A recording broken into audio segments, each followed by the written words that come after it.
BJP MLA Munirathna ಕೇವಲ 5 ವರ್ಷಗಳ ಹಿಂದೆ ಕಾಂಗ್ರೆಸ್ ನಾಯಕರಾಗಿದ್ದವರು. ಅಂತಹ ಒಬ್ಬ ನಾಯಕ ಈಗ ಕಾಂಗ್ರೆಸ್ ಯಂಗ್ ಲೀಡರ್ ಕುಸುಮಾ ವಿರುದ್ಧ ಮಾಡಿರೋ ಆರೋಪಗಳಿವೆಯಲ್ಲ, ದಟ್ ಈಸ್ ಸ್ಟ್ರೇಂಜ್. ರಾಜರಾಜೇಶ್ವರಿ ನಗರದ ಅಧಿಪತ್ಯಕ್ಕೆ ಶುರುವಾಗಿರೋ ವಾರ್ ಒಂದು ಲಿಮಿಟ್ ಕ್ರಾಸ್ ಆಗಿದೆ. ಡಿಕೆಶಿ ನಡುವೆ ನಡೀತಿರೋ ಜಗಳದ ಮೂಲನೇ ಕುಸುಮಾ ಅನ್ನೋ ಅರ್ಥದಲ್ಲಿ ಮಾತನಾಡಿದ್ದಾರೆ ಮುನಿರತ್ನ. ಈ ಇಬ್ಬರ ವಾರ್ ಮತ್ತು ವಾರ್ನಿಂಗ್ ಸೀಕ್ರೆಟ್ ಆದ್ರೂ ಏನು? ಇದೇ ಈ ಹೊತ್ತಿನ ವಿಶೇಷ. ಮುನಿರತ್ನ ವರ್ಸಸ್ ಕುಸುಮಾ, ವಾರ್ನಿಂಗ್ ರಹಸ್ಯ. ನಾನು ಪ್ರಭುದೇವ್.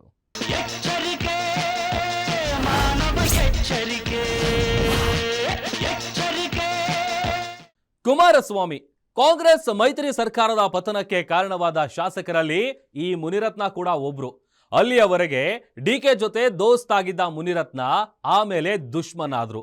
ಪೊಲಿಟಿಕಲಿ ಫೈಟ್ ಮಾಡೋದ್ರಲ್ಲಿ ತಪ್ಪಿಲ್ಲ. ಆದ್ರೆ ಮುನಿರತ್ನ ಹೇಳ್ತಾ ಇರೋದು ನೋಡ್ತಾ ಇದ್ರೆ ಅವರ ಮತ್ತು ಡಿಕೆ ಬ್ರದರ್ಸ್ ಬಹಿರಂಗ ಯುದ್ಧಕ್ಕೆ ಮೂಲನೇ ಒಂದು ಹೆಣ್ಣು. ಆ ಹೆಣ್ಣು ಕುಸುಮಾ ಅಂತಿದ್ದಾರೆ.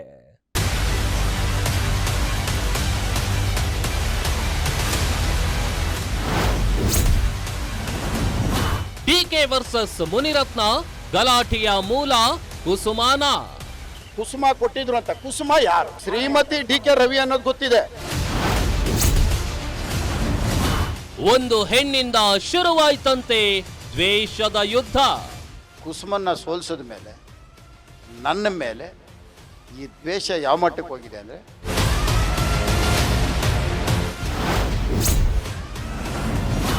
ಮುನಿರತ್ನಗೆ ಕುಸುಮಾ ಫೈನಲ್ ವಾರ್ನಿಂಗ್. ನಿಮ್ಮಂತ ನಾಲಿಗೆಗೆ ಕಂಡ್ರೆ ಹೇಳಿರೋದು ಪುರಂದರದಾಸರು, ಆಚಾರವಿಲ್ಲದ ನಾಲಿಗೆ, ನಿನ್ನ ನೀಚ ಬುದ್ಧಿಯ ಬಿಡು ನಾಲಿಗೆ.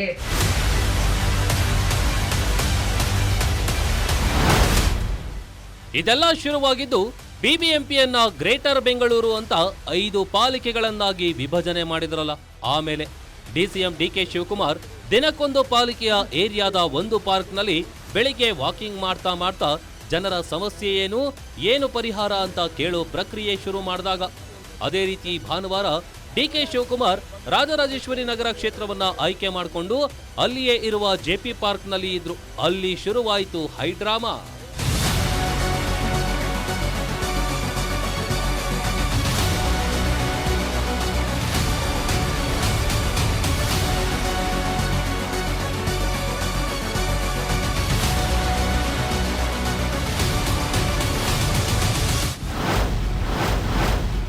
ಕರಿ ಟೋಪಿ ಎಂಎಲ್ಎ ಅಂತ ಕರೆದ ಕ್ಷಣದಿಂದ ಆರಂಭ. ಕಾರ್ಯಕ್ರಮದಲ್ಲಿ ಆಗಿದ್ದಿಷ್ಟೇ. ಡಿಕೆ ಶಿವಕುಮಾರ್ ಹೇ ಕರಿ ಟೋಪಿ ಎಂಎಲ್ಎ ಬಾಯಿಲಿ ಅಂತ ಕರೀತಾರೆ. ಆ ಕರಿ ಟೋಪಿ ಎಂಎಲ್ಎ ಇನ್ಯಾರೂ ಅಲ್ಲ, ಮುನಿರತ್ನ. ರಾಜರಾಜೇಶ್ವರಿ ನಗರದ ಶಾಸಕ. ಆರ್ಎಸ್ಎಸ್ ಶತಮಾನೋತ್ಸವದ ಪಥ ಸಂಚಲನದಲ್ಲಿ ಗಣವೇಷಧಾರಿಯಾಗಿ ಹೋಗಿದ್ದ ಮುನಿರತ್ನ ಅದೇ ಡ್ರೆಸ್ನಲ್ಲಿ ಡಿಸಿಎಂ ವಾಕಿಂಗ್ ಮೀಟಿಂಗ್ ಸಭೆಗೂ ಹಾಜರಾಗಿರ್ತಾರೆ. ಕರಿ ಟೋಪಿ ಎಂಎಲ್ಎ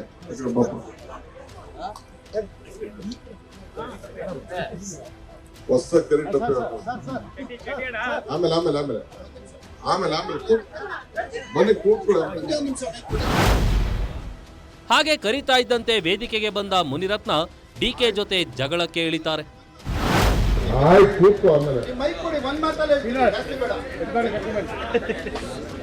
ಎಲ್ಲ ಮತದಾರ ದೇವರುಗಳು ನಿಮ್ಮೆಲ್ಲರಿಗೂ ನಮಸ್ಕಾರ.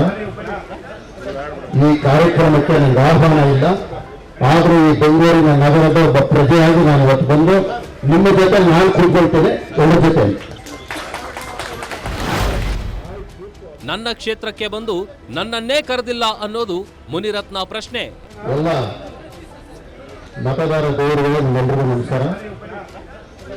ಈ ಕಾರ್ಯಕ್ರಮಕ್ಕೆ ನನಗೆ ಆಹ್ವಾನ ಇಲ್ಲ, ಆದರೂ ಈ ಬೆಂಗಳೂರಿನ ನಗರದ ಒಬ್ಬ ಪ್ರಜೆಯಾಗಿ ನಾನು ಇವತ್ತು ಬಂದು ನಿಮ್ಮ ಜೊತೆ ನಾನು ಕೂತ್ಕೊಳ್ತೇನೆ. ಒಳ್ಳೆ ಜೊತೆ ಎಸ್, ಎಂಎಲ್ಎ ಮುನಿರತ್ನ ಕೇಳ್ತಾ ಇರೋದ್ರಲ್ಲಿ ಯಾವ ತಪ್ಪು ಇಲ್ಲ. ದೇಶದಲ್ಲಿ ಎಲ್ಲೇ ಸರ್ಕಾರದ ಕಾರ್ಯಕ್ರಮ ಆಗಲಿ, ಆ ಕಾರ್ಯಕ್ರಮಕ್ಕೆ ಅಲ್ಲಿನ ಲೋಕಲ್ ಎಂಎಲ್ಎನೇ ಅಧ್ಯಕ್ಷರಾಗಿರ್ತಾರೆ. ಅದು ಸರ್ಕಾರದ ನಿಯಮ. ಇದು ಪಕ್ಷದ ಕಾರ್ಯಕ್ರಮಕ್ಕೆ ಅಪ್ಲೈ ಆಗಲ್ಲ, ಸರ್ಕಾರದ ಕಾರ್ಯಕ್ರಮಕ್ಕೆ ಮಾತ್ರ. ಗೆಸ್ಟ್ ರಾಷ್ಟ್ರಪತಿನೇ ಇರಲಿ, ರಾಜ್ಯಪಾಲರೇ ಇರಲಿ, ಪ್ರಧಾನಮಂತ್ರಿಯೇ ಇರಲಿ, ಮುಖ್ಯಮಂತ್ರಿಯೇ ಇರಲಿ, ಯಾರೇ ಆಗಿದ್ರೂ ಇದು ರೂಲ್ಸು. ಇದನ್ನ ಫಾಲೋ ಮಾಡ್ತಿಲ್ಲ ಅಂತ ಕೇಳ್ತಿರೋದ್ರಲ್ಲಿ ತಪ್ಪೇನೂ ಇಲ್ಲ. ಆದರೆ ಡಿಕೆ ಮತ್ತವರ ಬೆಂಬಲಿಗರ ಪ್ರಕಾರ ಆಹ್ವಾನ ಕೊಟ್ಟಿದ್ದಾರೆ. ಮುನಿರತ್ನ ಸುಳ್ಳು ಹೇಳ್ತಿದ್ದಾರೆ. ಬೇಕು ಅಂತಾನೆ ಗಲಾಟೆ ಮಾಡ್ತಿದ್ದಾರೆ. ಗಣವೇಷಧಾರಿಯಾಗಿ ಬಂದಿದ್ದ ಶಾಸಕ ಮುನಿರತ್ನ ಟೋಪಿಯನ್ನೇ ಕಿತ್ತೆಸೆದ ಕಾರ್ಯಕರ್ತರು. ಮುನಿರತ್ನ ಅಷ್ಟು ಹೇಳಿದ ಮೇಲೆ ಜೆಪಿ ಪಾರ್ಕ್ ರಣರಂಗವೇ ಆಯಿತು. ಮುನಿರತ್ನ ಅವರ ಟೋಪಿಯನ್ನ ಕಿತ್ತೆಸೆದು ಕೊನೆಗೆ ಪೊಲೀಸರು ಬಂದು ಮುನಿರತ್ನ ಅವರನ್ನ ಕರ್ಕೊಂಡು ಹೋದ್ರು. ಆಗ ಕೆರಳಿದ್ರು ಮುನಿರತ್ನ. ನಾನೆಲ್ಲ ಅವಮಾನ ಮಾಡಿರೋದು, ಕರಿ ಟೋಪಿ ಬಾಯಿಲೆ ಅಂತ ಅವಮಾನ ಇರ್ಬೋದು, ಆ ನಾಲ್ಗೆ ನಾನಲ್ಲ. ಕೊಡ್ಲಿ ಇವತ್ತು MLA ರಿಸೈನ್ ಮಾಡ್ತೀನಿ, ಕೊಡ್ಲಿ ಇವಾಗಲೇ ರಿಸೈನ್ ಮಾಡ್ತೀನಿ, ಇವಾಗಲೇ MLA ರಿಸೈನ್ ಮಾಡ್ತೀನಿ. ಆಹ್ವಾನ ಇದ್ರೆ ಹಿಂದೆಗಡೆ ನೋಡಿದ್ರಲ್ಲ ಫೋಟೋ ಇದೆಯಾ? ಎಂಪಿದು ಒಂದು ಫೋಟೋ ಇದೆಯಾ? MLA ಇದೆಯಾ? ಇವರ ಇನ್ವಿಟೇಷನ್ ಕೊಟ್ಟಿದಾರ? ಈಗಷ್ಟೇ ಕುಸುಮ ಅವ್ರು ಮಾತಾಡಿದ್ರು, ಆಹ್ವಾನ ಕೊಟ್ಟಿದ್ರು ಅಂತ. ಬಟ್ ನೀವು ಸುಳ್ಳು. ಇವ್ರು ಯಾರು? ಫಸ್ಟ್ ಇವ್ರು ಯಾರು ಅನ್ನೋದು ಫಸ್ಟ್ ಕ್ಲಾರಿಫೈ ಆಗಲಿ. ಆಹ್ವಾನ ಕೊಟ್ಟಿದ್ರು ಅಂತ ಹೇಳಕ್ ಇವ್ರು ಯಾರು? DK ಶಿವಕುಮಾರ್ಗೆ ಇವ್ರು ಏನಾಗಬೇಕು? DK ಸುರೇಶ್ಗೆ ಏನಾಗಬೇಕು? ಈ ಕ್ಷೇತ್ರಕ್ಕೆ ಇವ್ರು ಏನಾಗಬೇಕು ಅನ್ನೋದು ಫಸ್ಟ್ ಐಡೆಂಟಿಫೈ ಕೊಡಲಿ. ಇವ್ರು ಯಾರು ಕೊಡಕ್ಕೆ? ಅಲ್ಲಮ್ಮ, ಈಗ ಇವ್ರು ಕೊಡಕ್ಕೆ ಯಾರು? ನೀವು ಹೇಳ್ತೀರಲ್ಲ ಕುಸುಮ ಕೊಟ್ಟಿದ್ರು ಅಂತ. ಕುಸುಮ ಯಾರು? ಶ್ರೀಮತಿ DK ರವಿ ಅನ್ನೋದು ಗೊತ್ತಿದೆ, ಅದಾದ್ಮೇಲೆ ಏನಾಗಿದೆ ನನಗೆ ಗೊತ್ತಿಲ್ಲ. ಒಂದೇ ಉಸಿರಿನಲ್ಲಿ ಮಾತನಾಡಿದ ಮುನಿರತ್ನ DK ಶಿವಕುಮಾರ್ ಮೇಲಿದ್ದ ಆಕ್ರೋಶದ ನಡುವೆ ಕುಸುಮ ಅವರನ್ನು ತಂದ್ರು. ಮುನಿರತ್ನ ಅವರಿಗೆ ಆಹ್ವಾನ ಕೊಟ್ಟಿಲ್ಲ. ಅವರು ಕೇಳ್ತಾ ಇರೋದು ಒಂದೇ ಪ್ರಶ್ನೆ. ಫಸ್ಟ್ ಇವ್ರು ಯಾರು ಅನ್ನೋದು ಫಸ್ಟ್ ಕ್ಲಾರಿಫೈ ಆಗಲಿ. ಆಹ್ವಾನ ಕೊಟ್ಟಿದ್ರು ಅಂತ ಹೇಳಕ್ ಇವ್ರು ಯಾರು? ನನಗೆ ಆಹ್ವಾನ ಬಂದಿದೆ ಅನ್ನೋದಕ್ಕೆ ಕುಸುಮ ಯಾರು? ಒಂದು ವಿಷಯದಲ್ಲಿ ಕ್ಲಾರಿಟಿ ಕೊಡಬೇಕು ಅಂದ್ರೆ, ಕಳೆದ ಎಲೆಕ್ಷನ್ನಲ್ಲಿ ಇದೇ ಮುನಿರತ್ನ ವಿರುದ್ಧ ಸ್ಪರ್ಧೆ ಮಾಡಿ ಸೋತಿರುವ ಕುಸುಮ ಹನುಮಂತರಾಯಪ್ಪ ಸರ್ಕಾರದಲ್ಲಿ ಏನೇನೂ ಅಲ್ಲ. ಅವರಿಗೆ ಸರ್ಕಾರದಲ್ಲಿ ಯಾವ ಅಧಿಕೃತ ಹುದ್ದೆಯೂ ಇಲ್ಲ. ಮುನಿರತ್ನ ಹೇಗೆ ಬಿಜೆಪಿ ನಾಯಕರು, ಹಾಗೆಯೇ ಕುಸುಮ ರಾಜರಾಜೇಶ್ವರಿ ನಗರ ಕ್ಷೇತ್ರದ ಕಾಂಗ್ರೆಸ್ ನಾಯಕಿ. ಇನ್ನು ಮುನಿರತ್ನ ಅವರು ಕೇಳ್ತಾ ಇರೋ ರೀತಿ ಕುಸುಮ ಅವರಿಗೂ ರಾಜರಾಜೇಶ್ವರಿ ನಗರ ಕ್ಷೇತ್ರಕ್ಕೂ ಸಂಬಂಧವೇ ಇಲ್ಲ ಅನ್ನೋದಕ್ಕೆ ಆಗಲ್ಲ.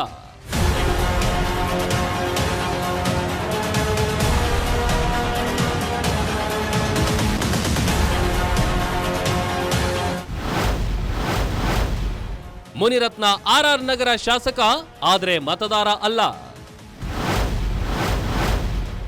ಕುಸುಮ RR ನಗರ ಕ್ಷೇತ್ರದ ಕಾಂಗ್ರೆಸ್ ನಾಯಕಿ, ವೋಟರ್. ಇದರಲ್ಲಿ ಯಾವ ಡೌಟು ಇಲ್ಲ. ಆದ್ರೆ ಮುನಿರತ್ನ ನಂತರ ಮುಂದುವರೆದು ಮಾತನಾಡ್ತಾರಲ್ಲ, ದಟ್ ಈಸ್ ಕಾಂಟ್ರವರ್ಸಿ. ಆ ಹೆಣ್ಣಿಗೆ MLA ಆಗುವ ಹುಚ್ಚು ಹಿಡಿದಿದೆ ಎಂದ ಮುನಿರತ್ನ. ನೋಡ್ರಿ, ಆ ಒಂದು ಹೆಣ್ಣಿಗೆ MLA ಆಗಬೇಕು ಹುಚ್ಚಿಡ್ದು ಬಿಟ್ಟೈತ್ರಿ. ಇತ್ತೀಚಿನ ದಿನಗಳಲ್ಲಿ ನೋಡ್ತಾ ಇದ್ದೀವ್ರಿ, ಭಾಳಷ್ಟು ಜನ ಹೆಣ್ಣುಗಳು ಗಂಡದಿರನ್ನ ಸಾಯಿಸಿರೋದು ನೋಡಿದ್ದೀನಿ ರೀ. ಇದು ಅದೇ ಇಲ್ಲಿ ಒಕ್ಕರ್ಸ್ಕೊಂಡಿರೋದು. ಈ ಹೇಳಿಕೆಯಲ್ಲಿ ಬಹಳಷ್ಟು ಜನ ಹೆಣ್ಣುಗಳು ಗಂಡಂದಿರನ್ನ ಸಾಯಿಸಿರೋದು ನೋಡಿದ್ದೇನೆ, ಅದೇ ಇಲ್ಲಿ ನನಗೆ ವಕ್ಕರಿಸಿಕೊಂಡಿರೋದು ಅನ್ನೋ ಮಾತು ಹೇಳ್ತಾರೆ. ಇಂಡೈರೆಕ್ಟ್ ಆಗಿ ಕುಸುಮ ತನ್ನ ಗಂಡನನ್ನ ಕೊಲ್ಲಿಸಿದ್ದಾರೆ ಅನ್ನೋ ಮಾತು ಹೇಳ್ತಾರೆ. ಅಷ್ಟೇ ಅಲ್ಲ, ಆಕೆ DK ರವಿ ಪತ್ನಿ ಅನ್ನೋದು ಮಾತ್ರ ಗೊತ್ತು ಅಂತಾರೆ. ಕುಸುಮ ಯಾರು? ಶ್ರೀಮತಿ DK ರವಿ ಅನ್ನೋದು ಗೊತ್ತಿದೆ, ಅದಾದ್ಮೇಲೆ ಏನಾಗಿದೆ ನನಗೆ ಗೊತ್ತಿಲ್ಲ. ವೀಕ್ಷಕರೇ, ಇಲ್ಲಿ ನಾವು ನಿಮಗೆ DK ರವಿ ಕಥೆಯನ್ನ ಚಿಕ್ಕದಾಗಿ ಹೇಳ್ಬಿಡ್ತೀವಿ. DK ರವಿ ಕರ್ನಾಟಕದ IAS ಆಫೀಸರ್ ಆಗಿದ್ದವರು. 2015ರಲ್ಲಿ IAS ಆಗಿದ್ದ DK ರವಿ ಆತ್ಮಹತ್ಯೆ ಮಾಡಿಕೊಳ್ತಾರೆ. ಆ ಸಾವು ಕರ್ನಾಟಕಕ್ಕೆ ಒಂಥರ ಶಾಕ್. ಯಾಕಂದ್ರೆ DK ರವಿ ಕೆಲಸ ಮಾಡ್ತಿದ್ದ ಅಷ್ಟೂ ದಿನಗಳಲ್ಲಿ ಜನರ ಪ್ರೀತಿ ಗಳಿಸಿರ್ತಾರೆ, ಜನ ಮೆಚ್ಚೋ ಕೆಲಸ ಮಾಡಿರ್ತಾರೆ. ಅಂತಹ DK ರವಿ ಆತ್ಮಹತ್ಯೆ ಮಾಡಿಕೊಂಡಾಗ ರವಿಯವರ ಪತ್ನಿಯಾಗಿದ್ದವರು ಇದೇ ಕುಸುಮ.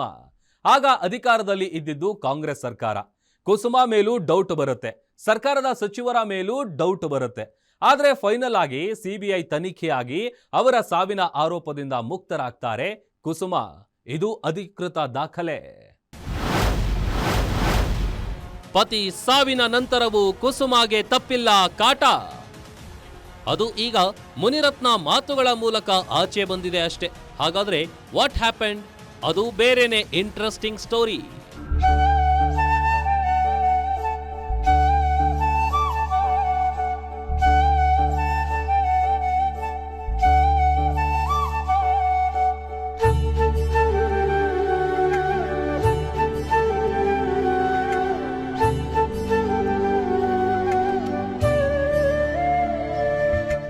ಚಂದದ ಬದುಕಿನ ಆರಂಭದಲ್ಲೇ ಆಘಾತ ಆಗಿ ಕುಸುಮ ಏಕಾಂಗಿಯಾದಾಗ ಅವರು ಎದುರಿಸಿದ ಆರೋಪಗಳಿವೆಯಲ್ಲ, ಅದನ್ನ ಕಲ್ಪನೆ ಮಾಡ್ಕೊಳ್ಳೋಕ್ಕೂ ಆಗಲ್ಲ. She is still single. ಹೆಣ್ಮಕ್ಳಲ್ಲಿ ಒಂದು ಸ್ಪೆಷಲ್ ಪವರ್ ಇರುತ್ತೆ. ತುಳಿಯೋಕೆ ಟ್ರೈ ಮಾಡಿದಷ್ಟು ಸಿಡಿದೆದ್ದು ನಿಲ್ತಾರೆ. ಕುಸುಮ ಕೂಡ ಹಾಗೇನೆ. ಮುನಿರತ್ನಗೆ ಓಪನ್ ಚಾಲೆಂಜ್ ಹಾಕಿದ್ದಾರೆ.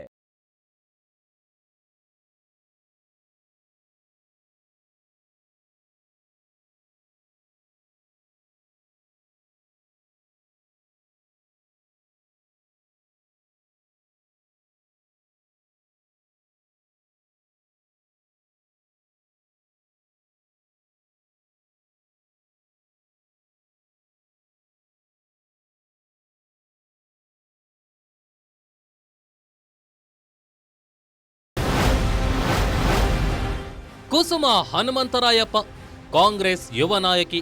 ವಯಸ್ಸು 35 ವರ್ಷ. ತಂದೆ ಹನುಮಂತರಾಯಪ್ಪ, ಪತಿ ಟಿ.ಕೆ. ರವಿ IAS. ಶಿಕ್ಷಣ ಅಮೆರಿಕದಲ್ಲಿ MS ಡಿಗ್ರಿ. ಇದು ಕುಸುಮ ಅವರ ವೈಯಕ್ತಿಕ ವಿವರ. ಪತಿ ಬದುಕಿಲ್ಲ. ಕುಸುಮ ಅನಕ್ಷರಸ್ಥೆಯಲ್ಲ. ಅಮೆರಿಕದ ಮ್ಯಾಸಚೂಸೆಟ್ಸ್ ವಿವಿಯಲ್ಲಿ MS ಓದಿರುವ ವಿದ್ಯಾವಂತೆ.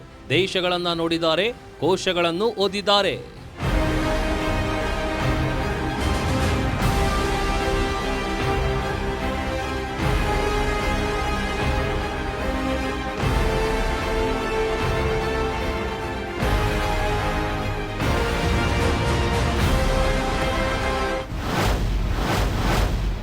ಟ್ರ್ಯಾಕ್ಟರ್ ಕೂಡ ಓಡಿಸಬಲ್ಲ ಗಟ್ಟಿಗಿತ್ತಿ ಕುಸುಮ.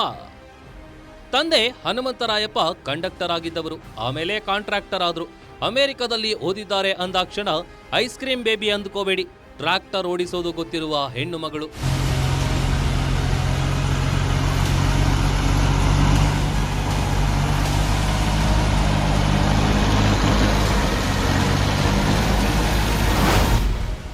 ಭತ್ತ ನಾಟಿ ಮಾಡೋದು ಗೊತ್ತು, ಕುಂಟೆಬಿಲ್ಲೆ ಆಡೋದು ಗೊತ್ತು, ಬೇವು ಬೆಲ್ಲ ಹಂಚೋದು ಗೊತ್ತು, ಥ್ರೋಬಾಲ್ ಆಡೋದು ಗೊತ್ತು, ಪುರಂದರದಾಸರ ವಚನಗಳೂ ಗೊತ್ತು.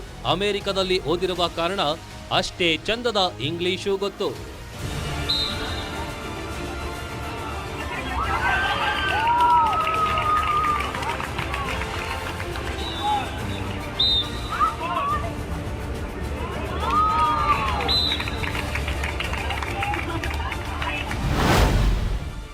ಇಂತಹ ಹೆಣ್ಣು ಮಗಳು 2015ರಲ್ಲಿ ಪತಿಯನ್ನ ಕಳೆದುಕೊಂಡಾಗ ಆರೋಪಗಳ ಸುರಿಮಳೆಯನ್ನೇ ಎದುರಿಸಿದವರು.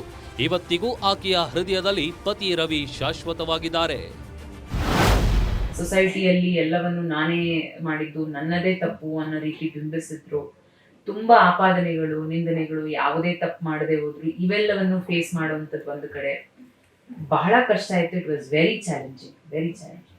ಸೊ ಯಾವ ಕುಟುಂಬ ನನ್ನೊಟ್ಟಿಗೆ ನಿಲ್ಬೇಕಿತ್ತು, ನಿನ್ನೊಟ್ಟಿಗೆ ನಾವಿದ್ದೀವಿ ಅಂತ ಹೇಳ್ಬೇಕಿತ್ತು, ಅದೇ ಕುಟುಂಬ ಬಂದು ನನ್ನನ್ನ ಕೊಲೆಗಾರ ಸ್ಥಾನದಲ್ಲಿ, ಅಪರಾಧಿ ಸ್ಥಾನದಲ್ಲಿ ನಿಲ್ಲಿಸಿ ಅಷ್ಟು ನಿಂದನೆಗಳು, ಅಷ್ಟು ಆಪಾದನೆಗಳು, ಅಷ್ಟು ಕೆಟ್ಟ ಪದ, ಅಷ್ಟು ನನ್ನ ಕ್ಯಾರೆಕ್ಟರ್ ಅಸಾಸಿನೇಷನ್ ಮಾಡಿ ಆ ಮಟ್ಟದ ಒಂದು ಮಾಡಿದ್ಮೇಲೆ ನನಗೆ ಬಹುಶಃ ಗೊತ್ತಿಲ್ಲ ಈಗೇನ್ ವಿರೋಧ ಪಕ್ಷದಲ್ಲಿ ನನ್ನ ಬಗ್ಗೆ ಮಾತಾಡ್ತಿದ್ದಾರೆ, ಅವ್ರಗಳ ಮನೆಯಲ್ಲಿ ಹೆಣ್ಮಕ್ಳಿಗೆ ಅದೇ ರೀತಿ ಆಗಿದ್ದಿದ್ರೆ ಅವ್ರು ಏನ್ ಮಾಡ್ತಿದ್ರು, ಕರ್ಕೊಂಡೋಗಿ ಬಿಡ್ತಿದ್ರ? ಹೀಗೆ ಡಿ.ಕೆ. ರವಿ ನೆನಪಿನಲ್ಲೇ ಬದುಕುತ್ತಿರುವ ಕುಸುಮಗೆ ಇವತ್ತಿಗೂ ಆ ಆಘಾತ ಕಾಡುತ್ತಲೇ ಇದೆ. ಆದರೆ ಆ ನಿಂದನೆಗಳೇ ಆಕೆಯನ್ನ ಬದುಕಿನಲ್ಲಿ ಗಟ್ಟಿಯಾಗಿಸಿದೆ. ಕುಸುಮಗೆ ರಾಜಕೀಯದಲ್ಲಿ ಆಸೆ ಇತ್ತು. ಮುನಿರತ್ನ ಕಾಂಗ್ರೆಸ್ ಬಿಟ್ಟು ಹೋದ ನಂತರ ಪವರ್ಫುಲ್ ಕ್ಯಾಂಡಿಡೇಟ್ ಹುಡುಕಾಟದಲ್ಲಿದ್ದ ಡಿ.ಕೆ. ಶಿವಕುಮಾರ್ಗೆ ಆ ಶಕ್ತಿ ಕಾಣಿಸಿದ್ದು ಕುಸುಮ ಅವರಲ್ಲಿ. ಹೀಗಾಗಿಯೇ 2020ರಲ್ಲಿ ನಡೆದ ರಾಜರಾಜೇಶ್ವರಿ ನಗರ ಬೈ ಎಲೆಕ್ಷನ್ನಿಗೆ ಟಿಕೆಟ್ ಕೊಡ್ತಾರೆ. ನೀವೆಲ್ಲರೂ ತಂದೆ ತಾಯಿ ಇದ್ದೀರಿ. ನಿಮ್ಮ ಮಗಳು 25 ವರ್ಷಕ್ಕೆ ಗಂಡನನ್ನ ಕಳ್ಕೊಂಡ್ರೆ ನೀವೇನ್ ಮಾಡ್ತಾ ಇದ್ರಿ? ಆಕೆಯನ್ನ ಮನೆಯಲ್ಲಿ ಬಿದ್ದೀರಿ ಅಂತ ಹೇಳ್ತಾ ಇದ್ರ? ಏನ್ ಮಾಡ್ತಾ ಇದ್ರಿ? ಆಕೆಗೆ ಉತ್ತಮ ಶಿಕ್ಷಣ ಕೊಡ್ಸಿತ್ತಪ್ಪ. ಒಬ್ಬ ತಂದೆಯಾಗಿ ನನ್ನ ಮಗಳು ಯಾವ ಕಷ್ಟನೂ ಪಡಬಾರ್ದು, ಅವಳ ಕಾಲ್ ಮೇಲೆ ಅವಳು ನಿಂತ್ಕೋಬೇಕು ಅಂತ ಹೇಳಿ ಇವತ್ತು ಶಿಕ್ಷಣವನ್ನ ಕೊಡಿಸಿ ಒಬ್ಬ ಶಿಕ್ಷಕಿಯಾಗಿ ಕೆಲಸವನ್ನ ಮಾಡ್ತಾ ಇದ್ದ ನನಗೆ ಕಾಂಗ್ರೆಸ್ ಪಕ್ಷ ಒಂದು ಹೆಣ್ಣುಮಗಳಿಗೂ ಕೂಡ ಅವಕಾಶವನ್ನ ಮಾಡಿಕೊಡ್ಬೇಕು, ಆ ಹೆಣ್ಣುಮಗಳಿಗೂ ಕೂಡ ಶಕ್ತಿ ಇದೆ, ಒಂದು ಕ್ಷೇತ್ರವನ್ನ ಮುನ್ನಡೆಸುವಂತ ಜವಾಬ್ದಾರಿಯನ್ನ ಆಕೆ ಹೊರಬಳ್ಳಲು 9 ತಿಂಗಳು ಒಂದು ಮಗುವನ್ನ ಹೊಟ್ಟೆಯಲ್ಲಿ ಹೊರುವಂತ ಹೆಣ್ಮಗಳು ಆ ಶಾಸಕ ಸ್ಥಾನವನ್ನು ಬಹಳ ಜವಾಬ್ದಾರಿಯಿಂದ ಹೊರಬಹುದು ಅಂತ ಹೇಳಿ ಇವತ್ತು ನನಗೆ ಅವಕಾಶವನ್ನ ಮಾಡಿಕೊಟ್ಟಿದೆ. ನನ್ನ ತಂದೆ ಮನಸ್ಸು ಮಾಡಿದ್ರೆ ಅವರೇ ಚುನಾವಣೆಗೆ ನಿಂತ್ಕೋಬಹುದಿತ್ತು. ಮಗಳನ್ನ ವೇದಿಕೆ ಮೇಲೆ ನಿಲ್ಲಿಸಿ ಕೆಳಗಡೆ ನಿಂತು ನಿಮ್ ಜೊತೆ ಬಂದು ನಿಂತ್ಕೊಂಡು ನೋಡ್ತಾ ಇರ್ಲಿಲ್ಲ ಇವತ್ತು. ಎರಡನೇ ಚುನಾವಣೆಗೆ ಟೈಟ್ ಫೈಟ್ ಕೊಟ್ಟಿದ್ದ ಕುಸುಮ 2020ರಲ್ಲಿ ಮೊದಲ ಎಲೆಕ್ಷನ್, ಅದು ಬೈ ಎಲೆಕ್ಷನ್. ಮುನಿರತ್ನ ವಿರುದ್ಧ ಕೇವಲ 66,000 ವೋಟ್ ಪಡೆದು 58,000 ಮತಗಳ ಅಂತರದಲ್ಲಿ ಸೋತಿದ್ದ ಕುಸುಮ 2025ರಲ್ಲಿ ನಡೆದ ಚುನಾವಣೆಯಲ್ಲೂ ಸೋತ್ರು. ಮುನಿರತ್ನಗೆ ಟೈಟ್ ಫೈಟ್ ಕೊಡ್ತಾರೆ, ಮುನಿರತ್ನಗೆ ಸೋಲಿನ ಭೀತಿ ಹುಟ್ಟಿಸ್ತಾರೆ. ಆದರೆ ಕೊನೆಗೆ 11,000 ಮತಗಳ ಅಂತರದಲ್ಲಿ ಸೋಲ್ತಾರೆ. ಆಗ ಕುಸುಮ ಪಡೆದಿದ್ದ ಮತಗಳ ಸಂಖ್ಯೆ 1,16,000. ಹೀಗೆ ಟೈಟ್ ಫೈಟ್ ಕೊಟ್ಟಿದ್ದ ಕುಸುಮ ಈಗ ಎದುರಿಸುತ್ತಿರುವ ಆರೋಪಗಳೇ ಬೇರೆ. ಮೊದಲನೇ ಬಾರಿ 50% ಕೆಟ್ಟವನಾಗಿದ್ದೆ. ಯಾವಾಗ DK ರವಿ ಹೆಂಡತಿ ಕುಸುಮ 2 ಸಾರಿ ಸೋತ ಮೇಲೆ ಅದು ವಿಕೋಪಕ್ಕೆ ಹೋಯ್ತು. ಅದಾದಮೇಲೆ ಡಾಕ್ಟರ್ ಮಂಜುನಾಥನ ಕರ್ಕೊಂಬಂದು ನಾನು ಅವ್ರ ಜೊತೆಯಲ್ಲಿ ಓಡಾಡಿ ರಾಜರಾಜೇಶ್ವರಿ ವಿಧಾನಸಭಾ ಕ್ಷೇತ್ರದಲ್ಲಿ 1,00,000 ಲೀಡ್ ಬಂತು BJPಗೆ. ಆವತ್ತು ಶುರುವಾಯ್ತು. ಅವ ತಮ್ಮ ಸೋತ ಮೇಲೆ, ಕುಸುಮನ್ನ ಸೋಲಿಸಿದ ಮೇಲೆ ನನ್ನ ಮೇಲೆ ಈ ದ್ವೇಷ ಯಾವ ಮಟ್ಟಕ್ಕೆ ಹೋಗಿದೆ ಅಂದರೆ ನನ್ನನ್ನು ಕೊಲೆ ಮಾಡೋ ಮಟ್ಟಕ್ಕೆ ಹೋಗಿದೆ. ಮುನಿರತ್ನ ವಿರುದ್ಧ ಕೆರಳಿದ ಸಿಂಹಿಣಿಯಾದ ಕುಸುಮ. ಮುನಿರತ್ನ ಯಾವಾಗ ಇಂಡೈರೆಕ್ಟ್ ಆಗಿ ತಮ್ಮ ಕ್ಯಾರೆಕ್ಟರ್ ಬಗ್ಗೆ ಮಾತನಾಡಿದ್ರು ಆಗ ಕೆರಳಿದ್ರು ಕುಸುಮ. ಹೆಣ್ಣಿನ ಬಗ್ಗೆ, ಹೆಣ್ಣಿನ ಮಹತ್ವದ ಬಗ್ಗೆ, ಹೆಣ್ಣಿನ ಶಕ್ತಿಯ ಬಗ್ಗೆ ಪಾಠವನ್ನೇ ಮಾಡಿದ ಕುಸುಮ ಮುನಿರತ್ನ ಅವರನ್ನ ಲೆಫ್ಟ್ ರೈಟ್ ತಗೊಂಡು ಜಾಡಿಸಿಬಿಟ್ರು. ನಿಮ್ಮಿಂದ ಇನ್ನೇನನ್ನ ತಾನೇ ನಿರೀಕ್ಷೆ ಮಾಡ್ಲಿಕ್ಕೆ ಸಾಧ್ಯ ರೀ? ನಿಮ್ಮ ನುಡಿಮುತ್ತುಗಳಿದ್ವಲ್ಲ, ಹೆಣ್ಣನ್ನ ಯಾವ ಭಾವನೆಯಲ್ಲಿ ನೋಡ್ತೀರಿ ಅಂತ ನಿಮ್ಮ ನುಡಿಮುತ್ತುಗಳು ಇಡೀ ರಾಜ್ಯದ ಜನ ಕೇಳಿದಾರ್ರಿ. ಒಬ್ಬ ಗುತ್ತಿಗೆದಾರನನ್ನ ಮನೆಗೆ ಕರೆದು ಆತನಿಗೆ ಲಂಚದ ಬೇಡಿಕೆ ಇಟ್ಟು, ನೀನು ಲಂಚ ಕೊಡಕ್ಕಾಗದೆ ಹೋದ್ರೆ ನಿನ್ನ ಹೆಂಡತಿ ಮಗಳನ್ನ ನನ್ನ ಮಂಚಕ್ಕೆ ಕಳಿಸು ಅಂತ ಹೇಳದಂತ ಮಹಾನ್ ಪುರುಷ ಅಲ್ವೇನ್ರಿ ನೀವು? ನಿಮ್ಮಂತ ನಾಲಿಗೆಗೆ ಕಣ್ರಿ ಹೇಳಿರೋದು ಪುರಂದರದಾಸರು, ಆಚಾರವಿಲ್ಲದ ನಾಲಿಗೆ ನಿನ್ನ ನೀಚ ಬುದ್ಧಿಯ ಬಿಡು ನಾಲಿಗೆ, ವಿಚಾರವಿಲ್ಲದೆ ಪರರನ್ನ ದೂಷಿಸಲು ಚಾಚಿರುವ ನಾಲಿಗೆ ಅಂತ. ನೀವು ಕೆಲಸ ಮಾಡಿ ರಾಜಕಾರಣದಲ್ಲಿ ನಿಮ್ಗೆ ಅವಕಾಶ ಸಿಕ್ಕಿದೆ, ಕೆಲಸ ಮಾಡ್ರಿ.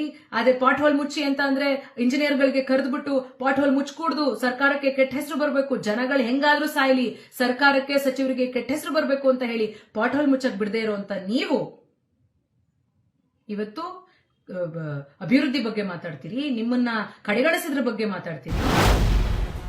ಕುಸುಮ ಅವರು ಹೇಳ್ತಾ ಇರೋದ್ರಲ್ಲಿ ಕೆಲವು ಸತ್ಯಾಂಶಗಳಿವೆ. ಯಾಕಂದ್ರೆ ಮುನಿರತ್ನ ವಿರುದ್ಧ ಕೆಲವು ಗಂಭೀರ ಆರೋಪಗಳೇ ಇವೆ. ಬಲಾತ್ಕಾರ ಮತ್ತು ಹನಿ ಟ್ರ್ಯಾಪ್ ಮಾಡಲು ಸಂಚು ಆರೋಪ. ಕಾಂಟ್ರಾಕ್ಟರ್ ಒಬ್ಬರಿಗೆ ಜೀವ ಬೆದರಿಕೆ ಹಾಕಿದ್ದ ಆರೋಪ. ಕಾಂಟ್ರಾಕ್ಟರ್ ಒಬ್ಬರನ್ನ ಜಾತಿ ಹೆಸರಲ್ಲಿ ನಿಂದಿಸಿದ ಆರೋಪ. ಪೀಣ್ಯದಲ್ಲಿ ಸ್ಲಂನಲ್ಲಿದ್ದ 60 ಕುಟುಂಬಗಳ ಮನೆ ಧ್ವಂಸ ಆರೋಪ. ಬಿಬಿಎಂಪಿ ಫೈಲ್ಗಳನ್ನ ಮನೆಯಲ್ಲಿಟ್ಕೊಂಡಿದ್ದ ಆರೋಪ. ಬೆಂಗಳೂರು ಉತ್ತರದಲ್ಲಿ ಅಕ್ರಮ ಕಲ್ಲು ಗಣಿಗಾರಿಕೆ ಆರೋಪ. ನಕಲಿ ವೋಟರ್ ಐಡಿ ಹಂಚುತ್ತಿದ್ದ ಆರೋಪ. ಹೀಗೆ ಗಂಭೀರ ಆರೋಪಗಳಿವೆ. ಕೆಲವು ಆರೋಪಗಳು ಕಾಂಗ್ರೆಸ್ನಲ್ಲಿದ್ದಾಗ ಆಗಿವೆ, ಕೆಲವು ಕೇಸ್ಗಳು ಬಿಜೆಪಿಯಲ್ಲಿದ್ದಾಗ ಆಗಿವೆ. ಇದರಲ್ಲಿ ಪಕ್ಷ ಭೇದ ಇಲ್ಲ. ಗ್ಯಾಂಗ್ ರೇಪ್ ಮತ್ತು HIV ಹಬ್ಬಿಸಲು ಸಂಚು ಮಾಡ್ತಿದ್ರು ಎಂಬ ದೂರಿನಲ್ಲಿ ಮುನಿರತ್ನ ವಿರುದ್ಧ ಬಿ ರಿಪೋರ್ಟ್ ಕೂಡ ಸಲ್ಲಿಸಲಾಗಿದೆ. ಕ್ಲೀನ್ ಚಿಟ್ ಸಿಕ್ಕಿದೆ.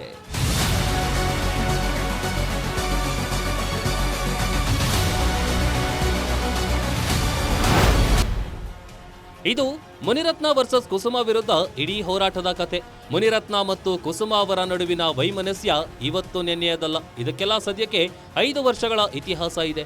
ಯಾವಾಗ ಕುಸುಮ ರಾಜರಾಜೇಶ್ವರಿ ನಗರ ಕ್ಷೇತ್ರದಲ್ಲಿ ಕಾಂಗ್ರೆಸ್ ಅಭ್ಯರ್ಥಿಯಾದ್ರೂ ಆಗಿನಿಂದಲೂ ಈ ಸಮರ ಜಾರಿಯಲ್ಲಿದೆ.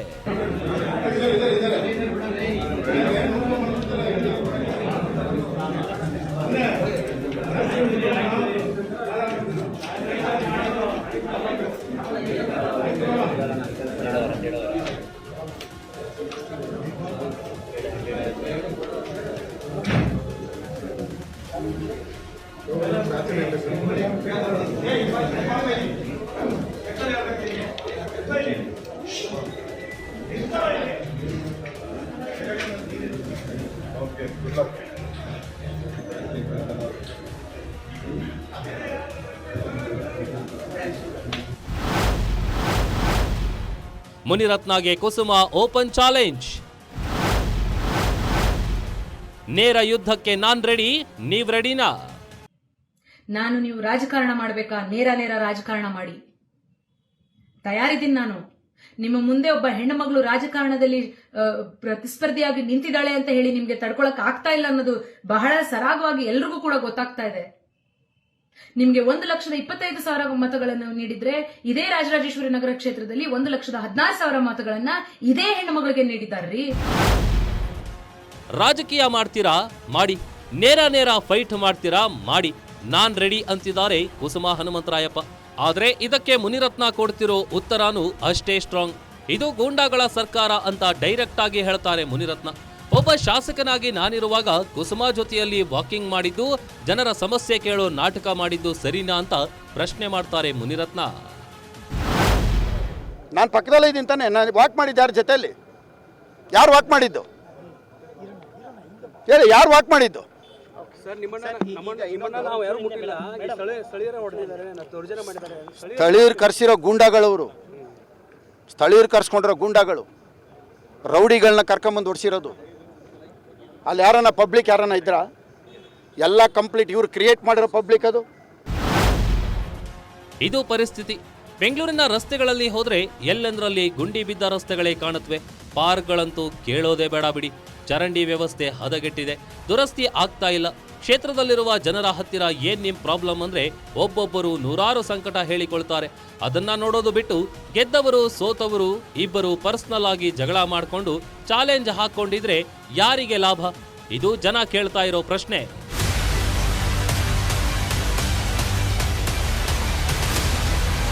ಮುನಿರತ್ನಗೆ ಕುಸುಮಾ ಕೊಟ್ಟಿರೋ ಫೈನಲ್ ವಾರ್ನಿಂಗ್ಗೆ ಇದು ಕಂಟಿನ್ಯೂ ಆದ್ರೆ ನಿನ್ನ ತೀರ್ಮಾನವನ್ನ ಕೋರ್ಟ್ನಲ್ಲಿ ಮಾಡ್ತೀನಿ ಅಂತ. ವಾಟ್ ನೆಕ್ಸ್ಟ್ ನೋಡೋದನ್ನ ಬಿಟ್ರೆ ಬೇರೆ ಆಪ್ಷನ್ ಇಲ್ಲ. ನೋಡ್ತಾ ಇರಿ ಗ್ಯಾರಂಟಿ ನ್ಯೂಸ್, ಸುದ್ದಿ ಖಚಿತ, ನ್ಯಾಯ ನಿಶ್ಚಿತ.